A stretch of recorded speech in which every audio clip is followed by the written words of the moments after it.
More and more eccentric superhumans are coming out of the woodwork.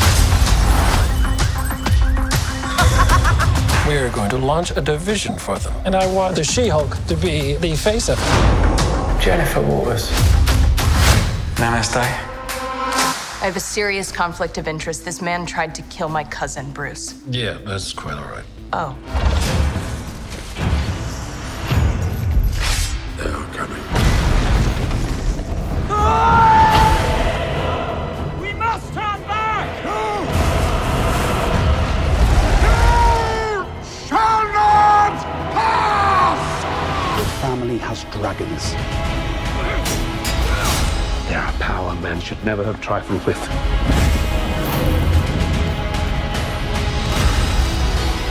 If Rhaenyra comes into power, she can cut off any challenge to her succession. I am to inherit the Iron Throne. She will block my way. Our hearts remain as one. Oh, our hearts were never one. Have you never imagined yourself? This Organized Chaos podcast is brought to you by listeners like you. Thank you.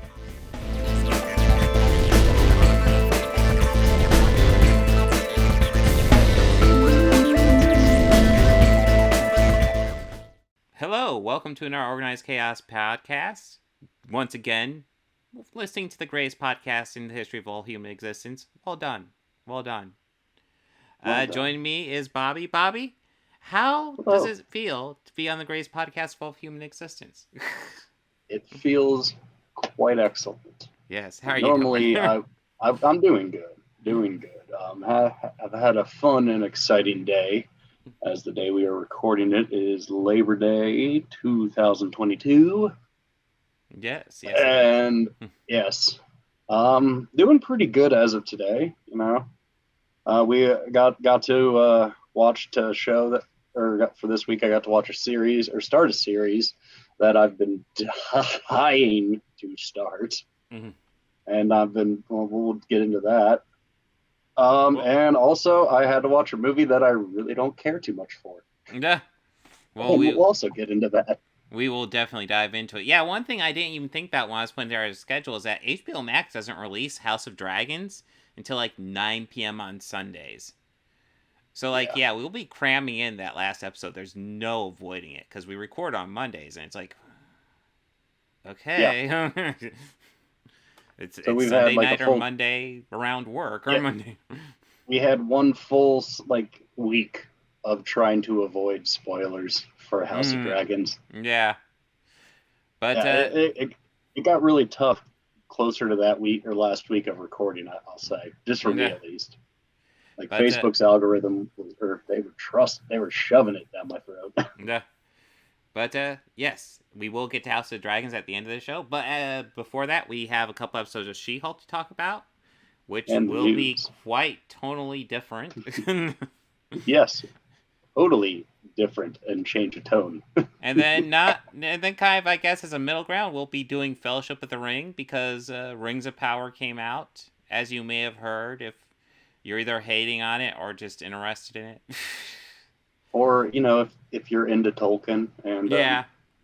I heard something interesting, actually. On the anniversary of what would have been Tolkien's birthday was the actual release day of the first episode. Oh, I didn't know that. That's pretty cool. Yeah. I thought that was actually kind of a cool fact. Mm-hmm. But yeah, we'll be talking about Fellowship of the Ring. Let a couple episodes of Rings of Power collect up before we talk about, because I just catching up with House of the Dragon, there did not check out Rings of Power ahead of time, so I have not seen it. Don't know anything about it other than it's out and it was really expensive to make, and lots of people have a hate boner for it. That's what I know about it at this point. Well, yes, but there are powers that be that, from what I understand, are trying to prevent the hate bonerage. Yes, and we will see how it goes. Speaking of the hate boners, that leads us to news, because, yes, completely predictably, this show got review bombed, to the shock of no one in the universe, but it's worth bringing up, because, like She-Hulk, there's been lots of hate for She-Hulk, But Rings of Power, I feel like, has been getting hated on for at least a year before it even got released. Everybody's been talking about how awful this series has been. And the two big highlights that keep on getting brought up are Warrior Galadriel and A Black Hobbit as reasons why this series will be bad. Huh? Yeah. What? Yeah. What the?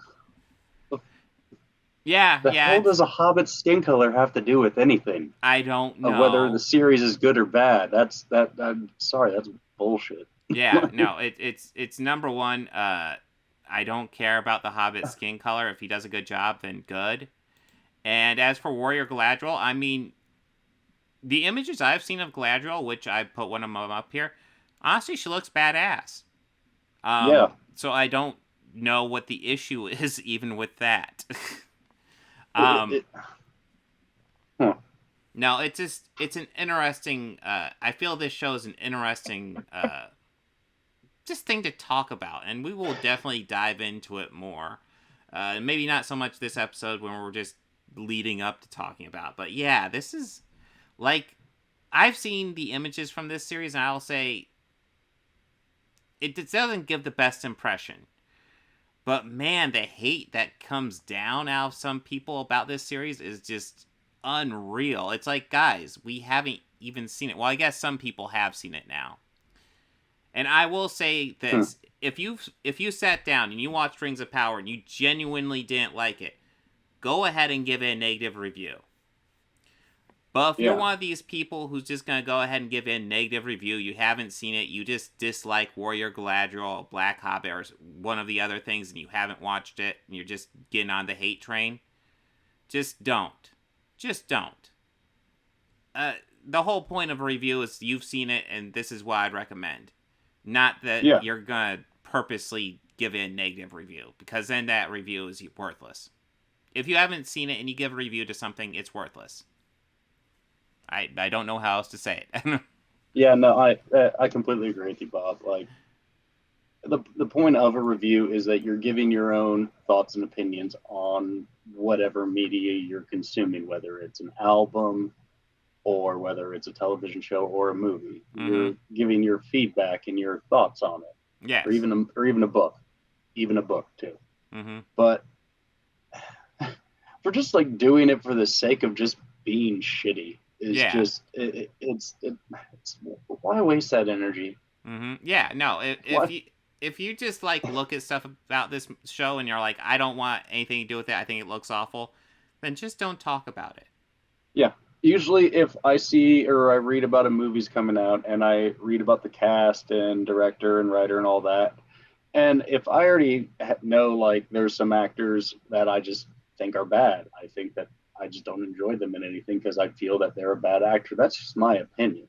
Mm-hmm. I mean, I'm not going to immediately go, oh, this movie's going to suck.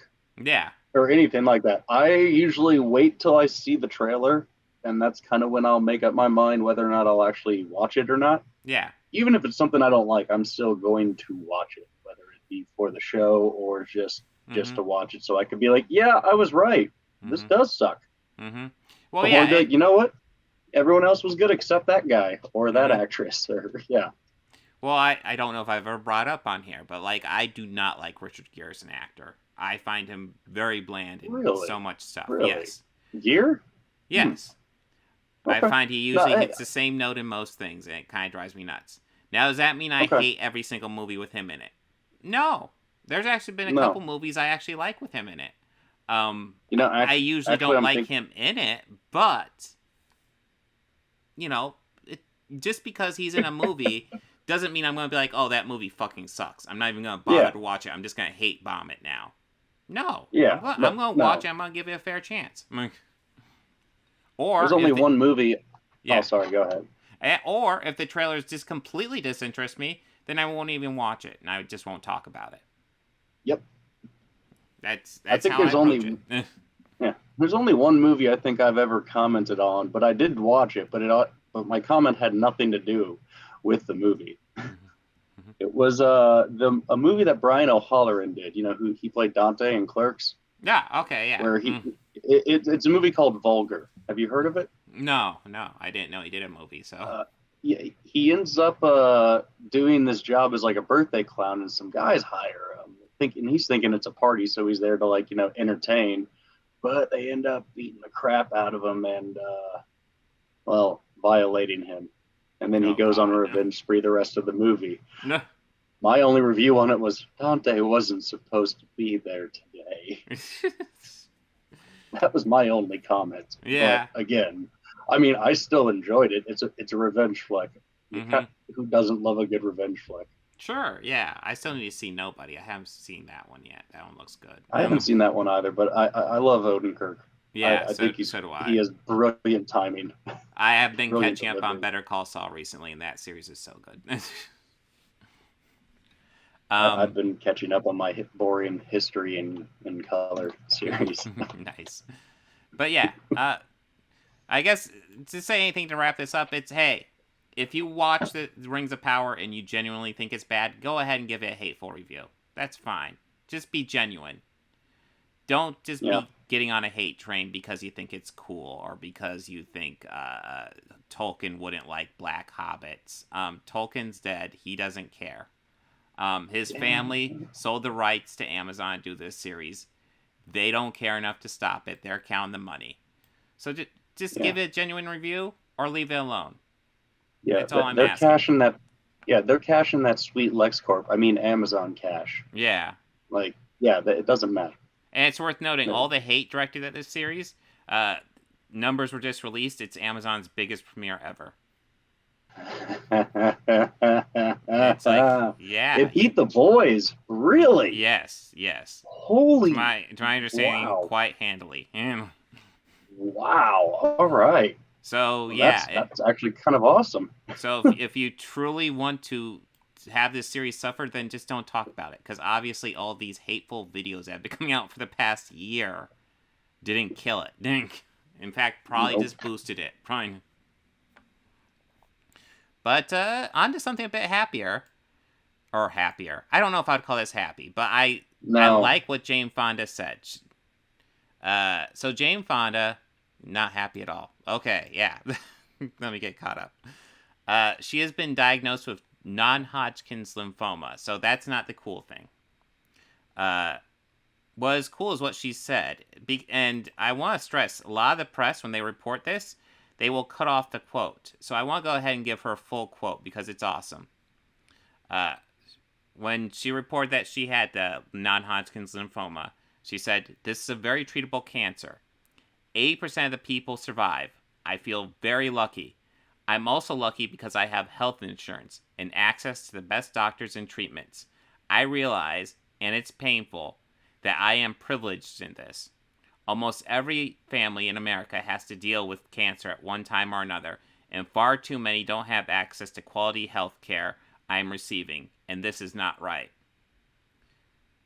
So I mainly, the reason why I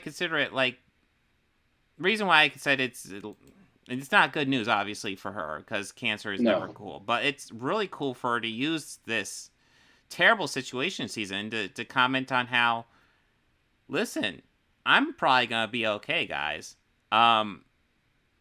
Because I have access to treatment. The problem is there's lots of people who don't have access to treatment. Yeah. And I just think it's awesome that she said that, because she didn't have to do that. Even in announcing cancer, she's still making a political statement. Yeah. God, I love this woman. Yeah, God, no, it's great. Woman. Yeah, I love it. Just giving a shout out to people who don't have medical care, who fucking need it. Yeah. People who have to use fucking GoFundMe for medical insurance or some shit. Yeah. Or some who even like sell all their worldly possessions, and their families even sell all theirs just to like pay for medical treatment. Like it's. Or perhaps even worst case scenario, where they decide, you know what, I'll just let their cancer go through, run its natural course, and save us some money. Yeah. That's something people should never have to do, but I'm sure people decide to do that. No. It's awful. Like, I mean, I can imagine it's happened with like an older or family member telling their children that. Like, that's just... And the fact is, if you want medical care, you should get medical care, and that should be the end of story. Period. Yeah, absolutely. Yeah. It shouldn't be should I save for it or should I just, fucking suck it up? No. You should just get medical care. And I kind of just want to say thank you for Jane Fonda for calling out this issue with America. I mean, Cuba has medical care. Way better medical care than America right now. Fucking Cuba. United States, the average citizen may not be able to get medical care, and that's a huge issue. So, thank you, Jane Fonda. And I hope you get well soon. Seriously. Are we ready to get to the guts of the episode? Oh, yeah, let's get to the meat and potatoes. All right. She-Hulk. Talk about series with hate boners. Jesus Christ. Oh, my God. Yeah. It gets obnoxious. Holy shit. It is. It's like I can watch one of those hate reviews, and I've seen all of them. Yeah. No, they're gonna... Like... Okay, so by this point, everybody knows the speech from the first episode where she talks about not liking to be catcalled. And, I swear, that triggered every incel in the universe. It did. It was like a beacon. Yeah. It's like, oh my God, I love catcalling. How dare you criticize me for catcalling? Well, maybe you shouldn't do it, or maybe only do it with people you're friends with. I don't know what to say, buddy. Yeah. Or maybe, a woman walking down the street doesn't want to be called baby, and, you tell her that she has, nice breast or a nice butt. Maybe you should try up and going, "Hi, my name is so-and-so. What's yours?" Yeah. And if she decides she doesn't want to talk to you after you introduce yourself, you know what? Walk away. Move on. Walk away. Yeah, I have no idea why that scene triggered so many people. First of all, if you watch that scene in context, the whole point of that, first episode is to establish that, number one, her situation is different from Bruce's. I guess we're getting ahead. They have the car accident. She gets some blood in her system. She becomes Hulk. But the difference being is that she has a lot more control over her hulking out than Bruce does. Yeah. She doesn't become a rage monster. She's still Jen Walters when she hulks out. And Bruce is just trying... a Hulk, yeah. Yeah, and Bruce is trying to teach her how to handle it, but the problem is all his techniques are for, not becoming Hulk and staying calm, whereas she has a better handle on it. That being said, she also needs to learn that, Bruce's techniques aren't to be completely ignored. No. They're both kind of wrong in that situation. And so she says some stuff that women have problems with, and I have no problem with that. She's being kind of a brat in that episode. Doesn't mean she's not correct when she's saying, hey, maybe don't catcall random people. Yeah. Doesn't seem like the worst advice in the world. No, actually, I watched this with the wife, and while we were watching it, she was like, "Girlie, I hear you, but you just need to shut up and listen to your uncle or your cousin. He knows what he's talking about here. He's trying to make your life manageable." Yeah, yeah. It's one of those things where it's like, she's not completely wrong, but you know what? He's just trying to help out too. It's actually kind of funny you bring up that speech, because as soon as that scene ended, I looked over at the wife and I was like, well, I know why incels hate this now. Yeah. and we both kind of just laughed at that. Yeah.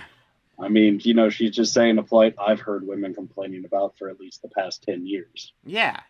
I've heard. I can only imagine it's been going on longer than that. Yeah.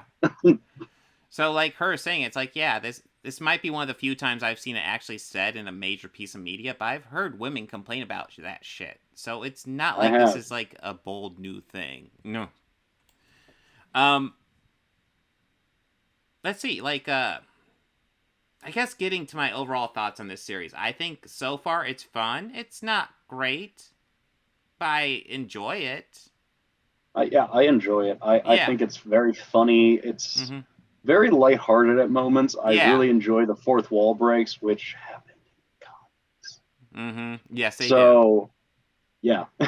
I'm really enjoying it, and I'm kind of also loving how within the first episode, how we learn, or Jen talked about all that, about how she hates being cackled, how she always has to keep calm, how men are explaining my literal profession that I have a degree in to me, and just all of that. And then the next episode, we see her get a job solely because she is the She-Hulk, and them literally exploiting her at the end. Yes. That was actually in the first episode. Yes. Yeah, and I just kind of thought, oh, I hate the head of this firm already. Yeah, I no, hate him already. Like, it's like, no, we're hiring fuck She-Hulk. you, We're dude. not hiring Jennifer Walters. It's like, oh, yeah, that was shit. just a fuck you, dude. And I think it's worth just pointing out, listen, if you're looking for comic book accuracy, this version of She-Hulk is just like pretty much everything else in the MCU. The details are different, but the spirit of the character that's pretty much it. That is She-Hulk. Very much the spirit, yeah. And I'll admit, it took me 2 episodes to realize it was a different actress. Different actress? One playing She-Hulk, the other playing Jen Walters. No, I'm pretty sure it's just CGI, isn't it, for She-Hulk? I thought it was 2 different actors. I'm pretty sure it's just CGI. I know that during the end credits, it has one by Jen, and then it has another one that is like by the She-Hulk icon. So I'm double checking right now. Now you've got me wondering. I don't know, but I enjoy this series overall. It is much lighter for the MCU, and I think it's interesting for the MCU to go light because it's a franchise that's been criticized for its comedy, and now it's really leaning into its comedy. I think I may be mistaken. I think it is the same actress. Okay, yeah, I was pretty sure it was. I thought it might, yeah. But yeah, it's interesting to see it really lean hard into the comedy, and for the most part, it works. There's quite a few chuckles in every episode. I will say that. But yeah, overall, I would say it's a fun series. If you watch it and you say, "Hey, this isn't for you," you're allowed to not watch it. And just be okay with that. Yeah. Yeah. Nope. Yep. It is the same actress. Okay. Yeah, we've already brought up the scene, the catcalling scene has triggered all the incels.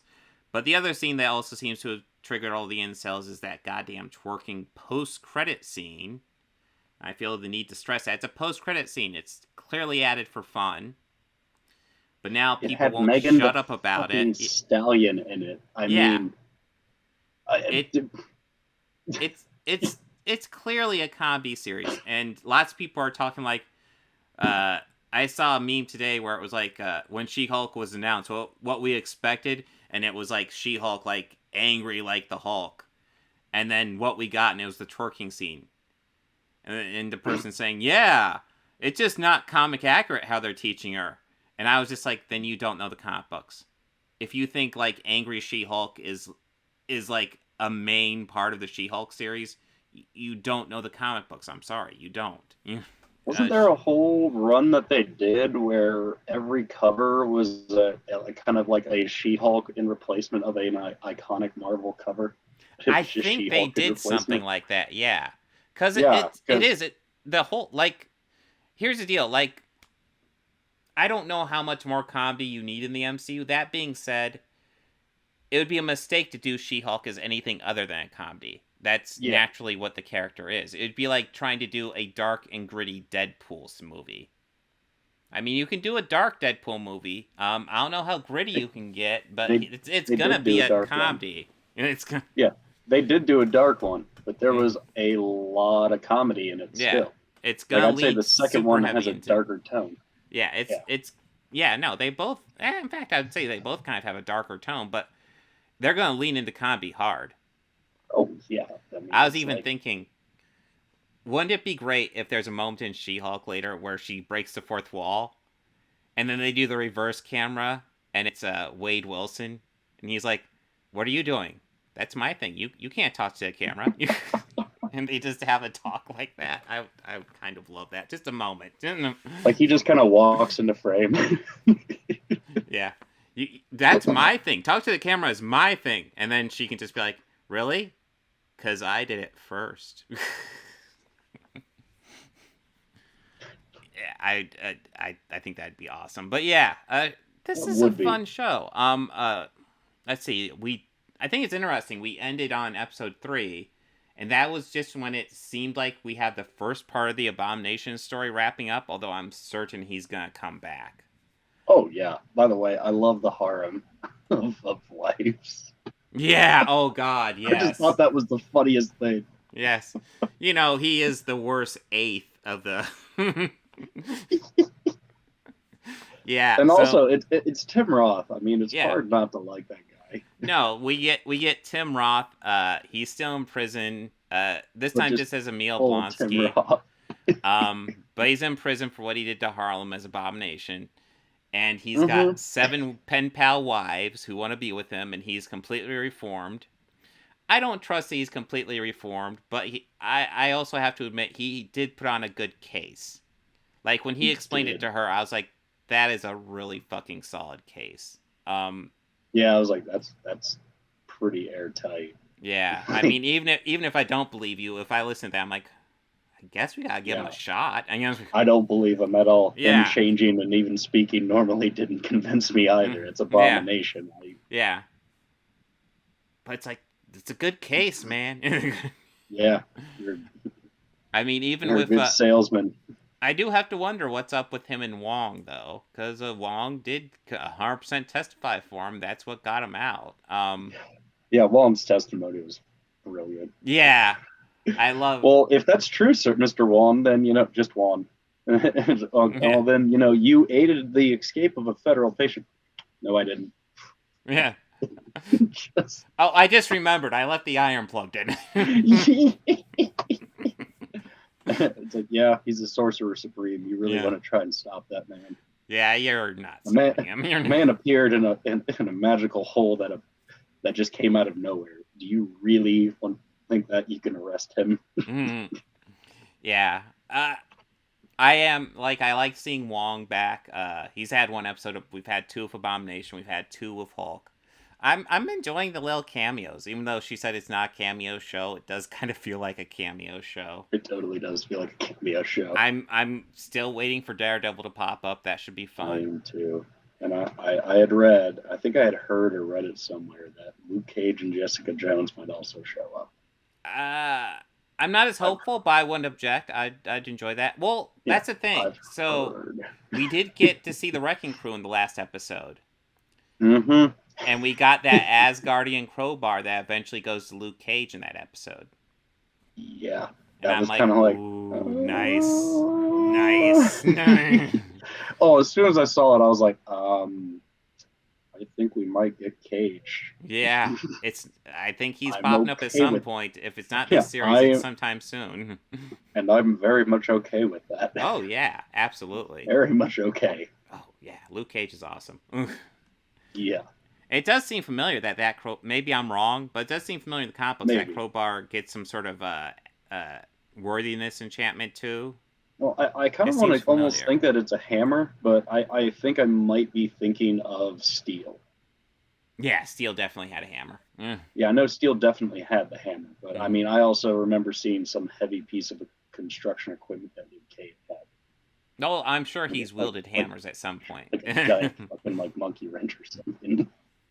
But yeah, storyline wise, we've just had the Abomination case. We have she's at work and she's required to be the Hulk. Mm-hmm. It's a fun show. Everybody wants to talk about how all the men are toxic, but she actually does have the one co-worker lawyer that she works with who seems fine. So what, her legal aid? Well, the guy who took the case. There was a guy that thought he was dating Megan the Stallion. His lawyer.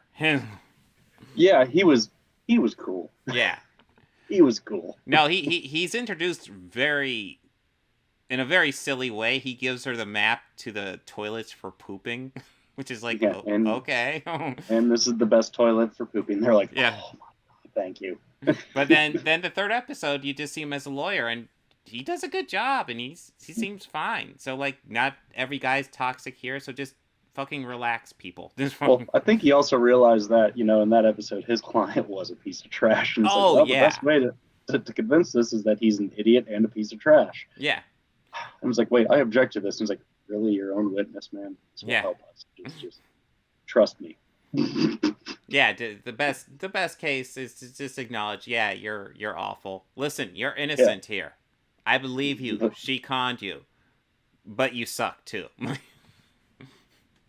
I mean, for fuck's sake, you thought you were dating Megan Thee Stallion? Really? Really?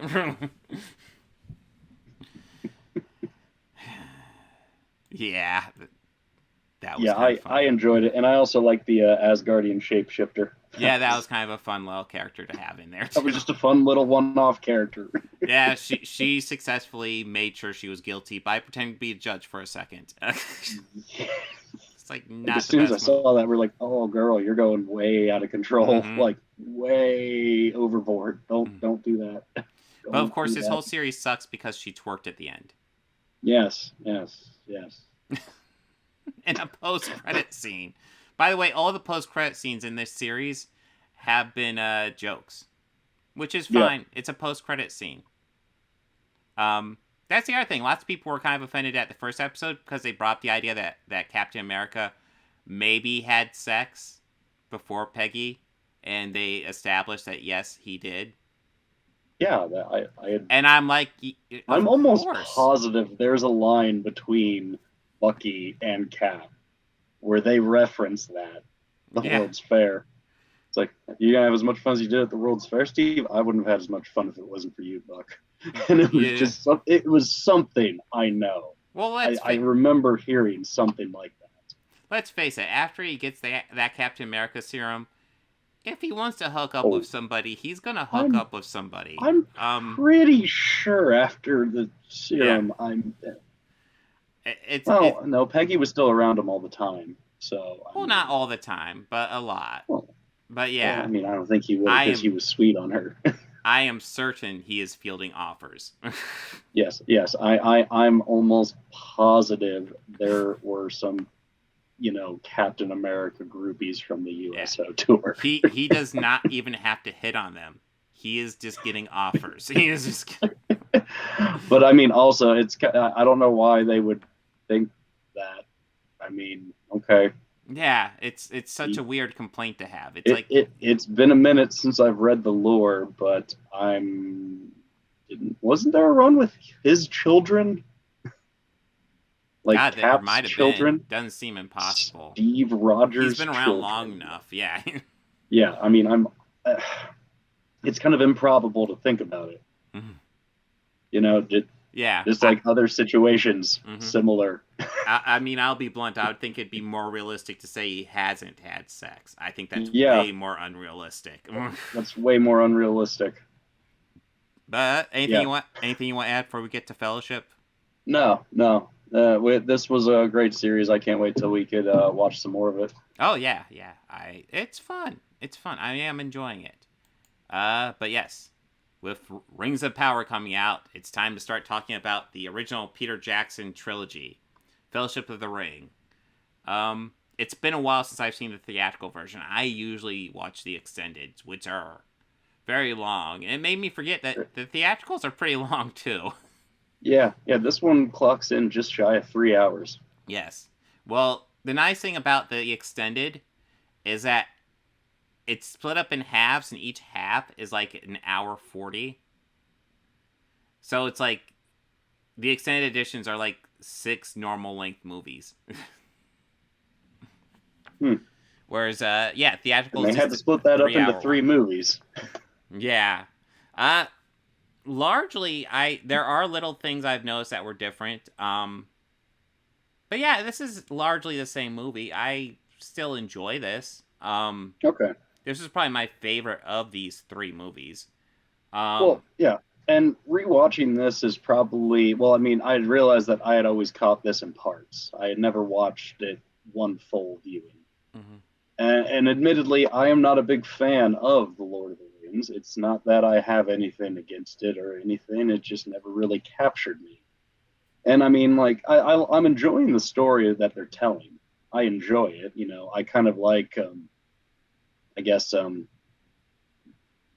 this time period pieces, like in this particular time, like medieval almost. Yeah. I kind of enjoy stories of that, like, knights and kings and all that. All of that's really cool and fascinating to me. This definitely dives way more into the fantasy realm, which, I mean, again, I don't really have a problem with that. That's cool. Yeah. I just kind of feel like with this, you need to have like a doctorate in the lore before you can actually start watching it. Maybe. I don't know. I read the books in high school, so. Okay, yeah. And I mean, I had watched the old Hobbit animated cartoon, the one by. Crap, yeah, I what don't is his remember the name? name of that animation studio, but yeah. You know the one I'm talking. Oh yeah, no, I know exactly. You one know you're the talking one, about. yeah. I will dig up the name right now, but yeah, I know. Because I believe it's also the same one that made one of my favorite movies, and that's Watership Down. I love it when you're trying to type in something and then a notification pops up right under your thumb. Oh, and then it opens up said notification? Yes. Yeah. All right. Yeah. It is done by... Oh, Bass and Rankins, sure. Yes. Bass and Rankins, that's it. I wanted to say Bansky, but I knew that wasn't it. That's the mixed media artist. Yeah, when I saw the name, it's like, yes, absolutely, that is it. Yeah. The Hobbit in particular is a solid one. I know after The Hobbit, they went on to do Lord of the Rings, and I think they did eventually finish it, but you could tell, like, it was a bit pinched on that one, yeah. They did Lord of the Rings, yeah, and I think it's a bit of that one, because they do all three stories in that one, if I remember, but they do condense a lot of it. Yeah. Whereas The Hobbit is more a movie that's just allowed to breathe for them. Yeah, and I'm pretty sure that Merry and Pippin stay with Sam and Frodo the whole way in the animated. I haven't watched that since I was like a kid. So. Yeah, I don't recall. Maybe. Maybe not too. Like, yeah, it's been a minute. But this take, I did enjoy it. Like, I enjoyed all the actors. About midway through, right before they all decided to, when Legolas was like, "You'll have my bow, you'll have my axe." When he said that, I was like, I've heard that voice, and I know that voice. And I looked at it, and it was like, I know that name. I have seen that name. And I'm like letting it play, so I'm looking up IMDb on my phone, and I see him, and I go, okay, where do I know him from? Filmography. He's the greatest ally Indiana Jones had ever had. Oh yes, John Rhys Davies. Yes, it's solid. Yeah. It was just, I was like, how did I never know that? Like, it was just how he said axe is what made me go like, there's something really familiar about that voice. Why do I know that voice? Yeah, I do think it's interesting how he managed to make it into only the good Indiana Jones movies. Right? Fun fact, yeah. Right? It's like he knew which ones to go for. Well, I'll do this one. I'm going to skip this one and do this one. Yeah, no, it'll be great, John. My girlfriend's going to be in Kate Capshaw. I think I'm on that one. I got a project, Steve. Let me know when you're doing the next one. Yeah. But yes. Why would Sala be in India, Steve? But a fun fact about all the actors, essentially a lot of the stuff they had to build twice to try to have regular size actors as the smaller actors, as the hobbits and dwarves. And what they would do is they would cast actors on the shorter side to play hobbits and actors on the taller side to play dwarves, and then do the shrinking. Because dwarves are supposed to be a bit taller. I think John Rhys Davies is like 6'2", so... But yes, he's a dwarf. I did look at a lot of it, and I was watching it for that, because I've read how they did a lot of forced perspective in filming, and to do that. And I was interested to watch it just for that, because there was so much that was taking place within the Shire where all of those filming techniques were being utilized. Yeah. And I really did enjoy that, like the creation of it. Like, I thought that was just cool. No, this is probably the first time I've watched it where I was more looking for that.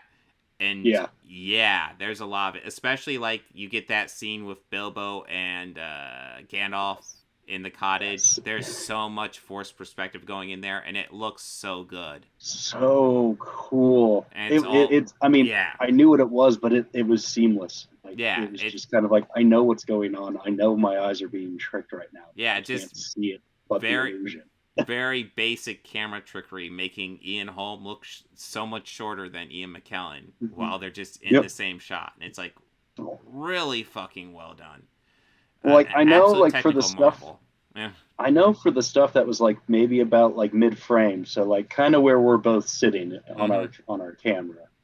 I know like that stuff was done with like leveled stages. So like Ian McKellen would be on like the flat level, and Ian Holm would be just a little bit lower. Mm-hmm. So Ian McKellen could still be looking, or McKellen could still be looking down at him, and Ian Holm could just kind of be looking up just ever so slightly, but like their eyes were still like perfectly level. Yeah, it was cool. Yeah, I just kind of wondered how they really did a lot of the other ones, like for like the shots of them moving around the little hobbit hole or hobbit hole. Yeah, because it is a hole. It's a hole in a hill. Yeah, no, it's really well done. Like, obviously they have taller actors and shorter actors to be used as stand-ins to help along with that too. And you can't, if you really look, you can see like moments where they have to place in the face. Like if they have a scene with Aragorn, they'll have a shorter actor there, and if his face accidentally pops up, they have to stick like Elijah Wood's face on it for a moment or something like that. Well, I know that another one I watched is like the first scene where Frodo and Gandalf first see each other. Mm-hmm. Like I know that they had built that like carriage to be a bit bigger, so that when Elijah Wood jumped on it, it looked huge in comparison to him. Mm-hmm. And I know that McKellen, I believe he was on like a little bit of a booster seat sort of thing. Well, it wasn't a booster seat. If you actually look at how the carriage was made, it was shot so you can't see. But Elijah Wood's seat was actually like 2 or 3 feet behind McKellen's. Yeah. But they acted like they were sitting next to each other the whole time. It looked seamless. Like if you don't know what you're looking for, you're not gonna see it. Like I was looking for. I knew it was somewhere in the seat, and I didn't even notice it. But the point I tried to really look at it is when he jumped off the hill onto it. Mm-hmm. I was really looking for it there. I was like, okay, I know there's something with this carriage. I know there's something with it. Well, in that shot, you may not even see anything with the carriage, because I believe that shot specifically, that wasn't Elijah Wood. I believe that was one of the shorter people they had hopping onto the carriage with Ian McKellen, which means they probably just had normal carriage there, so they could do whatever angle they wanted. And then the next shot's your cheat shot. Yeah, probably. But, yeah, this is... I mean, honestly, I love these movies. Obviously, you're talking about classic trilogies. It's going to be the original Star Wars trilogy, but I love this one, too. I love this one, too. But but what Star Wars and Lord of the Rings has, I could tell you one famous trilogy that differs between the two, in my opinion. And that's actually the Indiana Jones trilogy, because, it has one weak entry in it. Mm-hmm. Weaker than the other two. Yeah. But now it's not a trilogy anymore. Yeah. It's that other one. Yes. There was the one that I kind of liked when I first saw it in theaters, but when I watched it again years later, I was like, oh, I just wanted to like it, didn't I? I kind of liked it up until a certain point, and it wasn't the fridge scene. But there's lots of people doing good work in that movie. Like, Shia LaBeouf, say what you will, he does a good job in that movie. He serves the purpose in the role very well. And then Kate Blanchett's a fun villain. But yeah, I disagree. Well, you're allowed to disagree. Just understand you're wrong. Yeah, I guess so. I mean, you're an opinion. You're allowed to have one, Bob, even if it's wrong. Yeah. You can't be right all the time. It's fine, man. It's fine. Well, I mean, we could bicker back and forth about this like we're the Woodsboro Horror Fan Club. Mm-hmm. But we're gonna move on. One thing I did think it was interesting that probably wouldn't happen now, and lots of people are complaining about Rings of Power. I did think it was interesting how we got to the Fellowship, and it's 9 white guys. Interesting dynamic. Yeah, I noticed that right away. It's like, yep. It was like, yeah, I kind kind of see something up with this. Mm-hmm. This party has a theme. There's white people here. I'm sure people would jump on me and be like, well, there's an elf and a dwarf there. It's like, yeah, that's not what we're talking about, and you know it. That's not... Yeah, there were white ones. Yes. But yeah, like I said, I love this movie. Well, Fellowship was always my favorite of the books, too, so that's probably why I'm a bit predisposed to this movie. But I just love the starting of the adventure, the ring. I love, there's some moments with the ring where you really get the sense of the character. Like, obviously, Boromir is freaking out about the ring throughout this whole movie when he's introduced. And you just know it's not going to go well for him. And I remember when I'm reading him in the book, I'm like, God, I can't wait for this guy to die. I can't wait for this guy to die. I can't wait for him to die. I'm sick of him. And they go and cast, Sean Bean to play him. And then they get to his death, and he actually has a very honorable death. I assumed he'd have some sort of Weasley death, but he has a super honorable death here and in the book. And when it happens, it's just like, oh, now I kind of want him to live. Boromir, you fool. No, the whole time I was watching it, first time I'm like, Ned, you idiot. Yeah. He's not Ned in this, but still. No, Ned's cool. Ned wouldn't be an idiot. Yeah. Ned might actually resist the ring. Yeah, Ned would probably also resist the ring, and he would personally escort the hobbits to Mordor. Yeah. Well, I mean, there is that great moment where Frodo's like, I can't trust any of you, and he kind of semi-offers it to Aragorn. And you can even see Aragorn's tempted for a moment, but then he closes Frodo's hand. It's like, I would follow you there if need be. I would do it. And it was a great moment, yeah. No, it was, and it also made me realize that, God, Viggo Mortensen is such a great actor. Oh, yeah, no, he's great. Good. He's acting his ass off in these. I've seen him in plenty of stuff since then, but honestly, probably not enough, because I don't think I've ever seen him do a bad performance. Because anytime I see him, he's good. I've seen movies with him in it when he was still, like, young and starting out, younger. Yeah, that's true. Maybe not as well. I'm thinking more of his Cronenberg stuff. Yeah. There was a great movie he was in called a History of Violence. Yeah, that's one of them. That is a Cronenberg? Yeah, that's a Cronenberg, yeah. I thought it was Michael Mann. No, I'm 99% sure that's Cronenberg. It's that and Eastern Promises are what he did with Cronenberg. Okay. But yeah, History of Violence is a great movie. Yeah. Ed Harris is great in that. Everyone is great in that. Oh yeah, History of Violence. William Hurt is great in that. William Hurt is kind of terrifying in that shit. Yeah, he is kind of very scary. Yeah. But that movie also, and I'm happy you brought William Hurt up, because he also says probably my favorite delivery of a line in any movie ever. When they try to kill him, and this guy, and Viggo gets out of it and he gets free, he walks up to his guy who is grasping for life, going, "How do you fuck that up?" Yes. I wasn't sure what line you were going with, but then you said, it's like, I remember that line exactly. And it's like, they're in his office. You're like, yeah. I know exactly what line. I was just going through Twitter while you were replacing your battery there, and I found a great tweet by Bernie Sanders. Nothing too exciting, but I thought I'd go ahead and share it.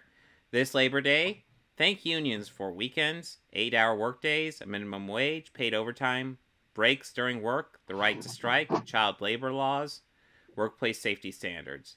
Now let's grow the trade union movement and win more for workers. I just wanted to share that. Because, hey, Barney. Yeah, unions are awesome. They need to be stronger, frankly.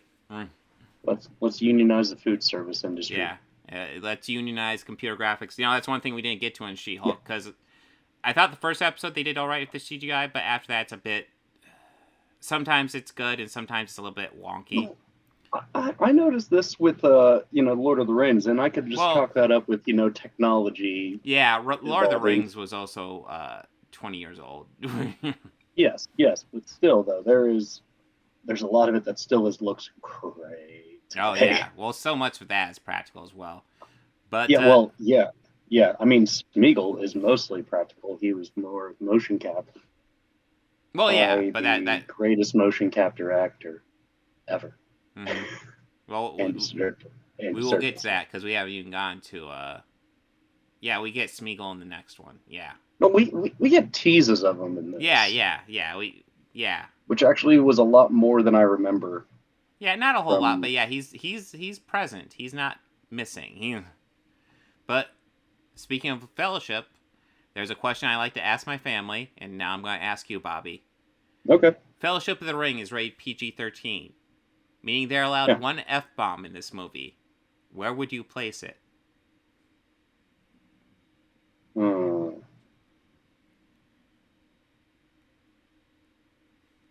I would probably say Saruman says it. Ooh. Like Christopher Lee. Well, yeah, I could get behind that, yeah. Mostly just because I want to hear him drop an F-bomb. But also, it just seems more of him describing, past rumors, like how pretty much they're commonly described in, Game of Thrones, drinking and fucking their way into a grave. Yeah. In that context. Yeah. Like, actually, that exact context is how I would probably picture it being used. My daughter still says Gandalf should say, "You shall not fucking pass." Kid's got a good head on her shoulders. I kind of like the idea of just kind of almost wasting it. It's just at the beginning, having Frodo tell Gandalf, "Keep your fucking secrets." Or maybe Merry and Pippin. Sure, like, yeah. When that big one goes off, them just going, fuck. Yeah. Fuck. Well, but something like that. But thinking about it, really, I think in that moment where they're all pledging allegiance to the hobbits, Gimli, have my fucking axe. And they all just look at him like, yeah. Dude, he ruined the moment. Because, dwarves. Dwarves ruin things. Yeah, they just look at him and it's like, dude, we can say F-bombs? And he's like, only one. Wait, so you get it? Yep. Yes, but yeah, I love this movie. It's awesome. It's a good starting for a trilogy. It is. And actually, I'll admit, I kind of was ready to start the second one with really one line. And it was Aragorn saying to Legolas and Gimli, let's hunt some orcs. And I was actually like, fuck yes, guys.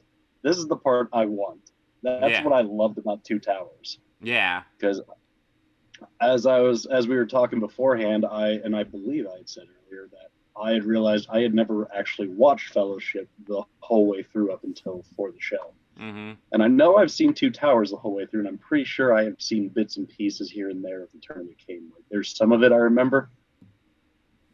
Like, I remember the ghost ships, or the ghost pirates, or the pirate coasts. That was near the end, yeah. Yeah, and I remember there's, like, way more politic dialogue in Return of the King, too. Yeah, there's that going on, too, because Gondor has a steward, and there's...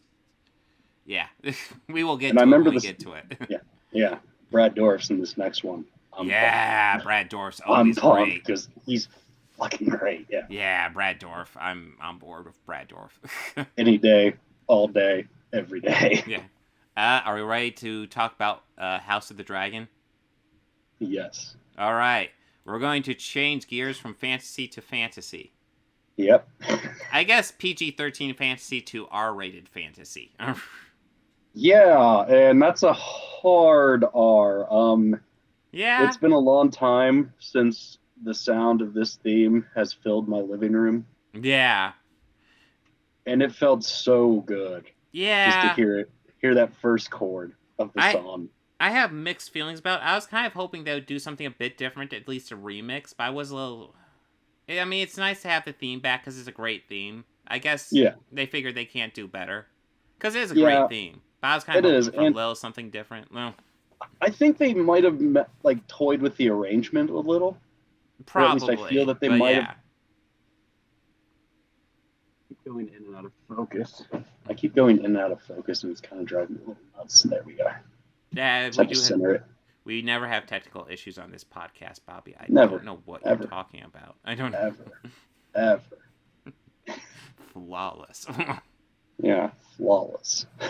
One thing that I wasn't expecting here was, Jesus, there's time jumps with every episode.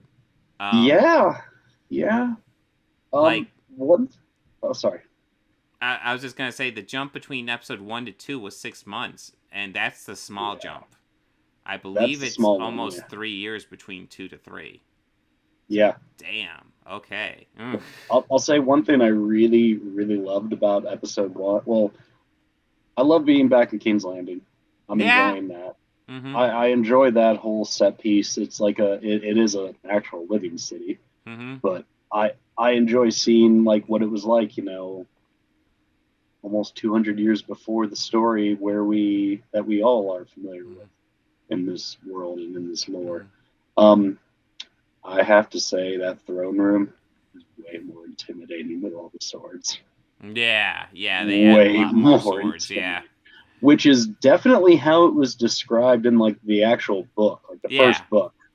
Well, I mean, it's more of like a giant towering thing, but like still, that is just way more intimidating. I like it. Well, with Game of Thrones, I believe George R. R. Martin was just like a consultant. Yeah, I mean, he had influence, I'm sure. But I believe with this series, he's technically a co-showrunner. He has somebody more experienced with TV doing the rest of it.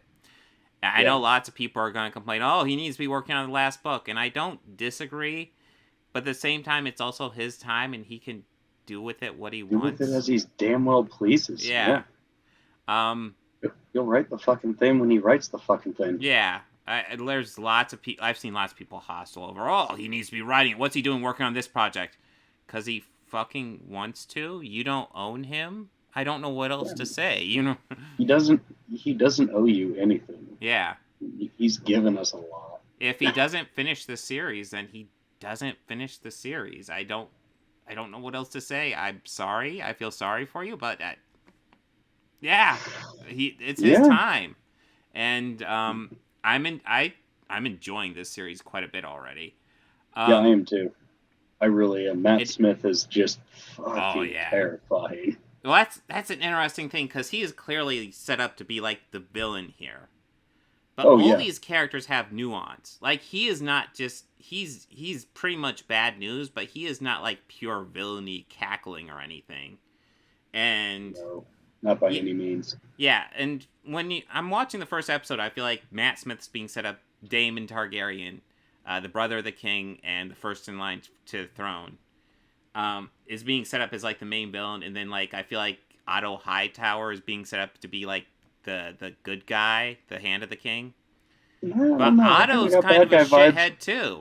Yeah, I got bad guy vibes from him right away. Oh really? I got more kind of like maybe all right vibes from him, but yeah, no. By the end of the first episode, it's like, no, he's a dick too. Okay.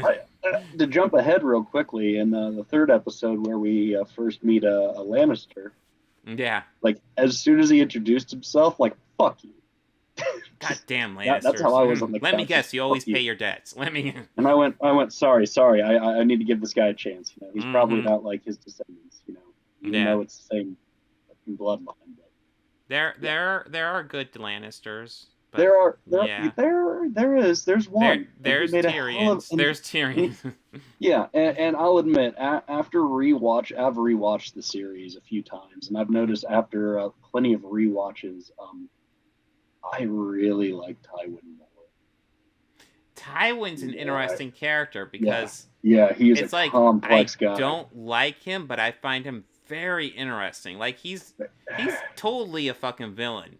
But he is. He's kind of he's not like he's kind of like Daemon here. Although their characters are very different, but he's a villain in that he's not like a cackling evil villain. There's a logic to it. To Tywin, not really to Daemon. But and there's definitely nuances. A method with and there's definitely a method with Tywin. Like, he's very calculated. Mm-hmm. And that's one thing that kept him, as you would probably say, it's kept me in the house alive all these years. Mm-hmm. Well, that's the thing. I want to stress this because everybody's like, "Oh, it's not worth watching House of Dragons because it all leads to Game of Thrones, and Game of Thrones sucked." And it's like, Game of Thrones was actually a really great series with a really half-ass ending. Yeah. That's the best way to describe it. Because there are so many great episodes, so many great seasons in that series. Well, yeah. I was talking with Not somebody great about it ending. recently. No. Yeah. Yeah, I was talking with somebody at my job about it recently, and I was like, I really enjoyed it. I still enjoyed season 8. I feel there were a lot of misfires in that season in particular. Mm-hmm. I mean, of course, armchair writer, I would have written things and handled things a little bit differently. Mm-hmm. And he's like, well, what about the Night King? He's like, actually, I would still have Arya do it. Still. Because in that situation, Jon was tied down. He could not get there. He was facing the dead dragon. And Jon would fight the fucking thing. It's Jon Snow. He'd fight the fucking thing. Yeah. He'd be honorable even if it doesn't deserve it. Yeah. And the big thing that I would definitely change about it is just like, what? I would have let Daenerys live. That's the big change I would do. Well, you have to but change I mean, it. That's the thing. I think looking at the raw story points for season 8, I actually think it's a decent season. Looking like at the raw story points like it was on paper or something. Yeah. What drives me nuts is it feels so just half-assed in the execution.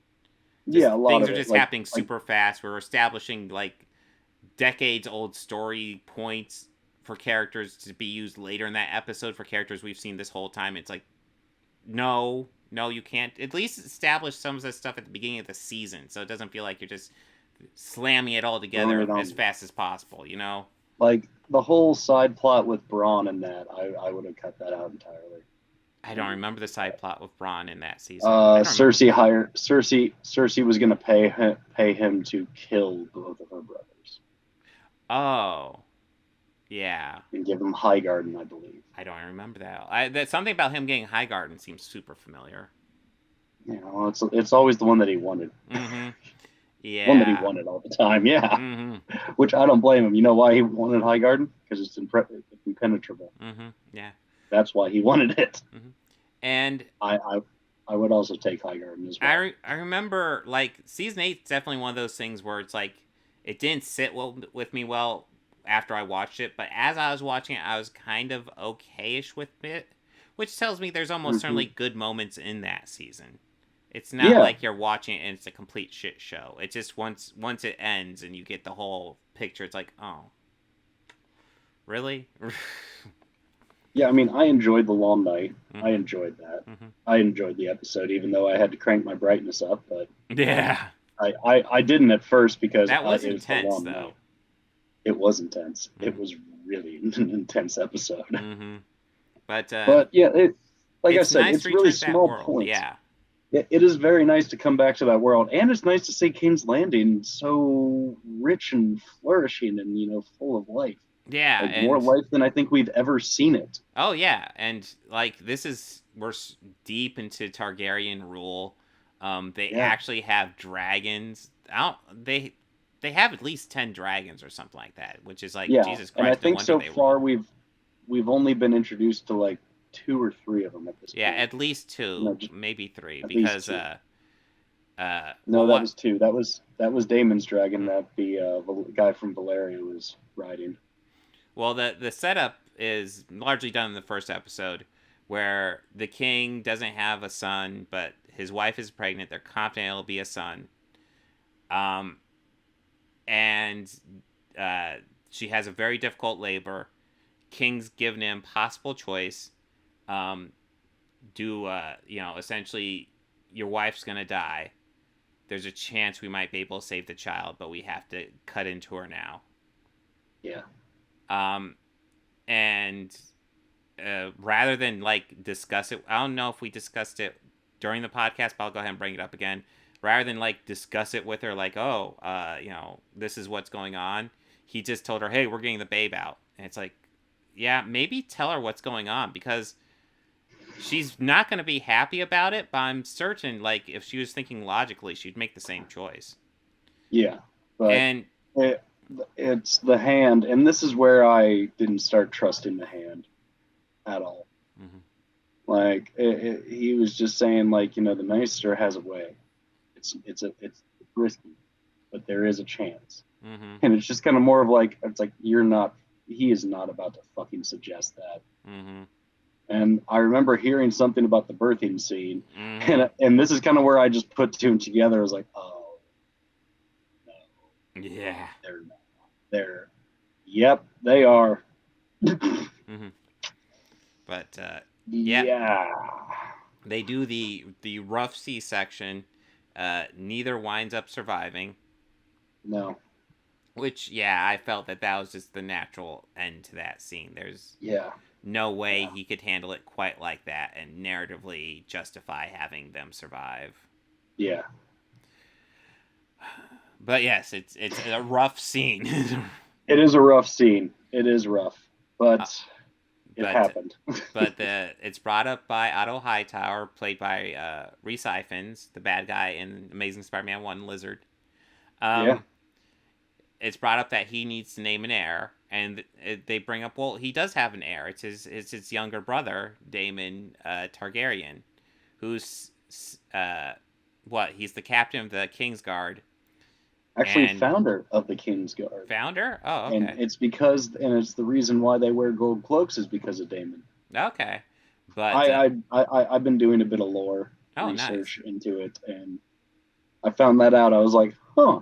And that's why they're called the gold cloaks, is because of Daemon. Because he gave them all cloaks. That's cool. Very early in the episode, he goes and terrorizes the town, just finding murderers and killing them. And it's not even clear if he's actually finding murderers or anybody. It's like, we're just going to call them murderers and kill them. It just is like a total intimidation tactic. Yeah. Yeah, they were dismembering people in the streets. Like, yes. It was like, Jesus Christ. So, yeah, that's the first in line to the throne. And Otto, who makes sense in this scene, is like, you can't leave it like that. No. You are not going to get a son unless you get remarried. I think you need to do something about your heir. And then the other option being his only daughter. So he names her heir, even though for 100 years there hasn't been a queen to rule King's Landing or Westeros. And all of the Seven Kingdoms, as well as the collective real world that you and I live in, lost their ever-loving fucking minds over the thought of that. Yes. It's like Prey and She-Hulk and just... Yeah. Fuck's sakes. Yeah. But yeah, in the second episode, I think we get that great moment with the daughter after Daemon realizes he's lost his position and he's not going to be the heir. He flies off and takes over Dragonstone, which is their ancestral home. Yeah. And he takes a dragon egg with him. And yeah, Otto goes to retrieve the dragon egg, and it seems like it's all going to go to shit really bad. And then Rhaenyra, is that the name of the daughter?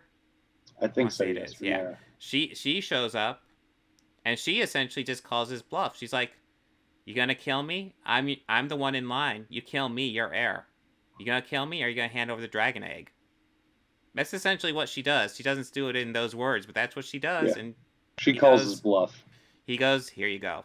Just toss the dragon egg to her and leaves. They think order and chaos are somehow opposites and try to control what won't. Because the series does establish. Do you enjoy pain? Get along. Pain don't hurt. You know, so like, you know, do you really want to kill her? And the answer is no. He doesn't want to kill her. No. And that's the thing that's interesting about Daemon, because like Jesus, he's set up to be a villain. He goes to that jousting competition in armor that is designed exactly like I would design a super villain's armor to look like. I mean, shit is over the top.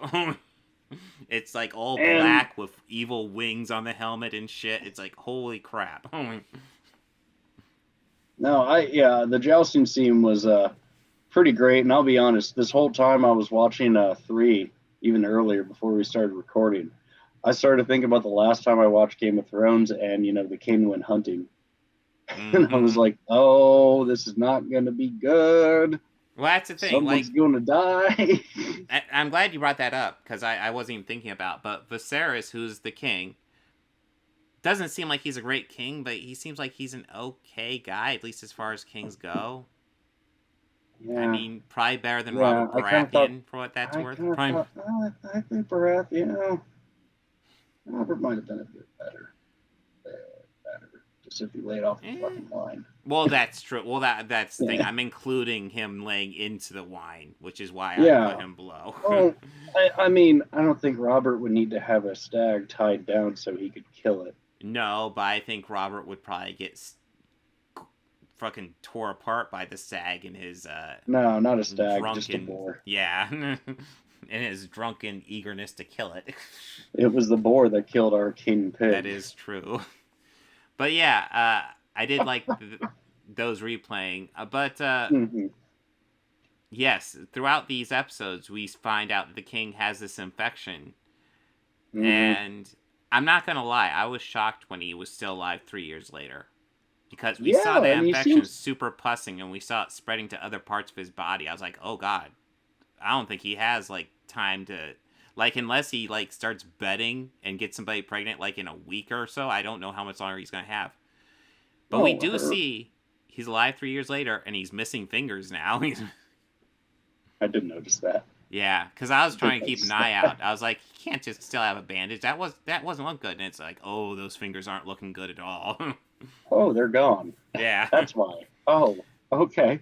So the maggots didn't fix it. Yeah, and there was a while where he looked like really sickly. Mm-hmm. And I was like, yeah. God, is this going to be it already? Like, episode 2. Like, yeah, no, there was that bit where he was drunk, and it felt like a bit more than being drunk, and it's like, ooh, is he? Yeah, I was wondering the same thing. Is this going to be it? Is this his final episode?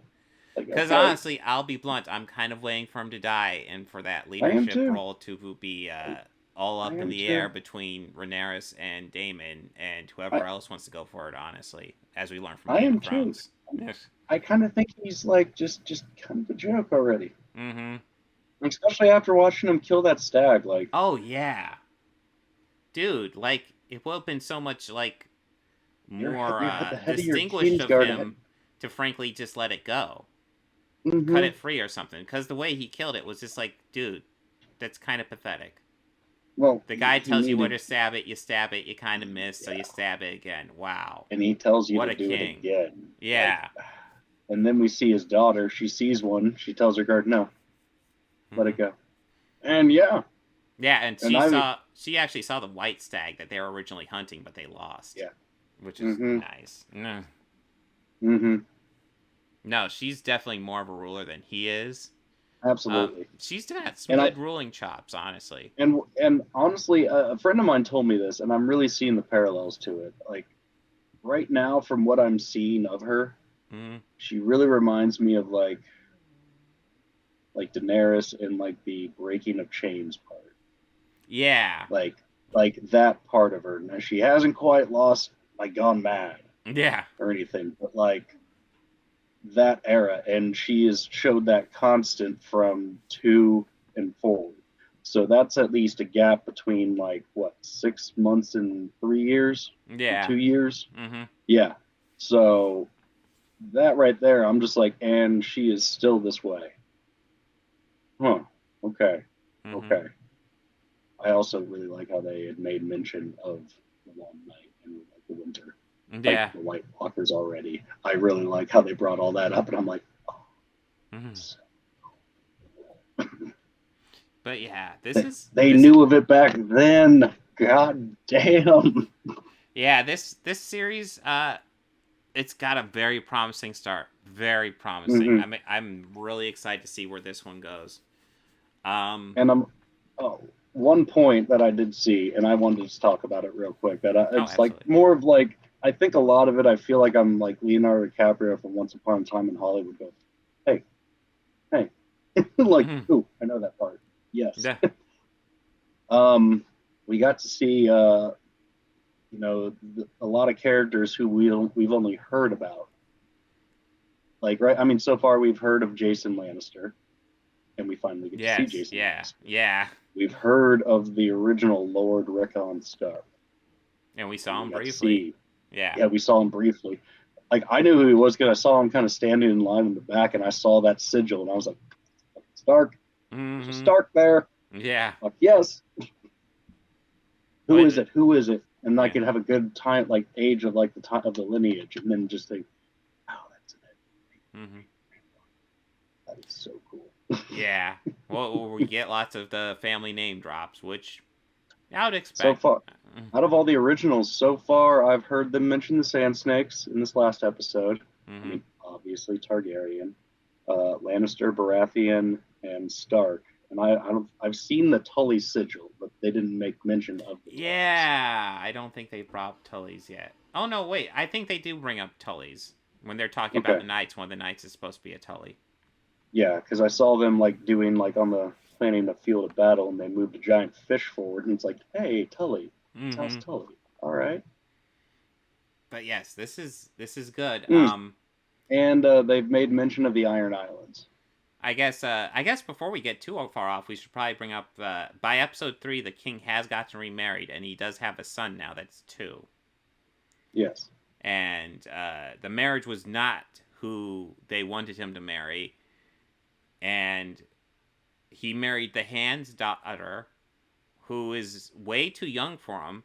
That being said, the other option being brought up to him was someone who, how old was she supposed to be? 12?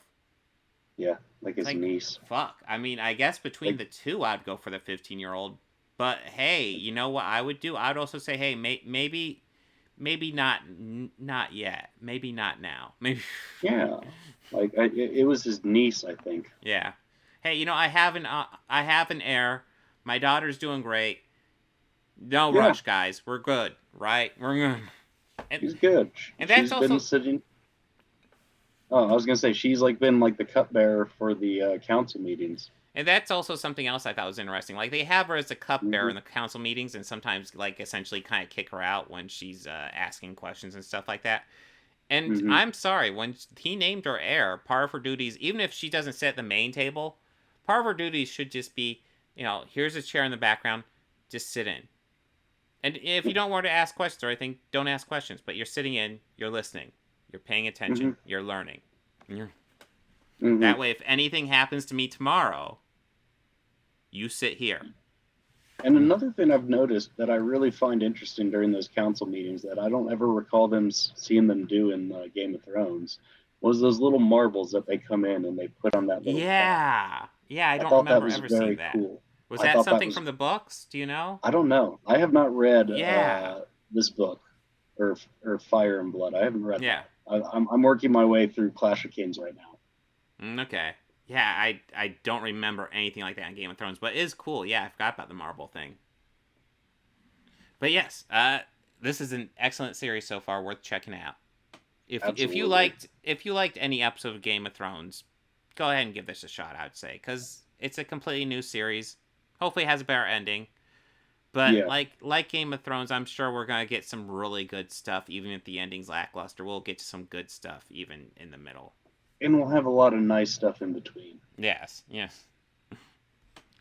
But because I'm sure we're gonna meet a Bolton. Oh God, I'm yes sure we are. He'll be a piece of shit.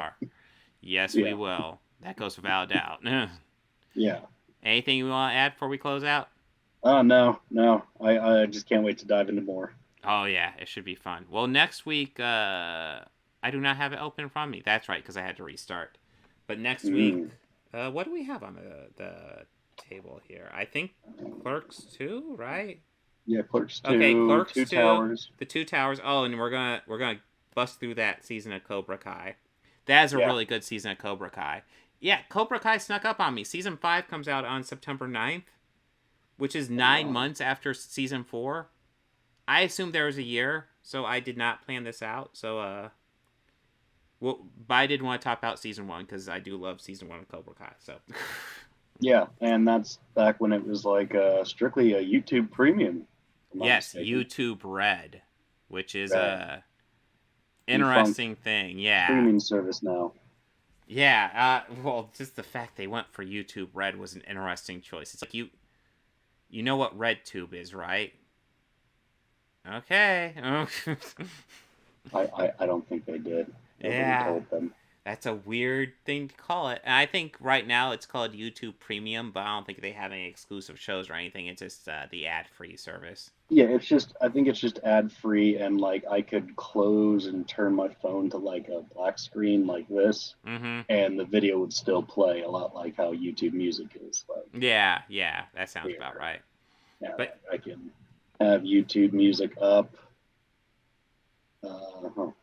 Hit play. And, yeah. But it's playing something, and I can close it, and it's still playing. Hey, fancy. But yes, that I'm gonna is. close it off before we get a copyright strike. Yeah. No copyright. No copyright. No. No copyright popos. That was just a melody that was copyright free. Yes. Certainly not by the Flaming Lips, but since I said that, we do not. What? Huh? No. We do not own any rights of any music that we had just played. Actually, we own the rights of all music played.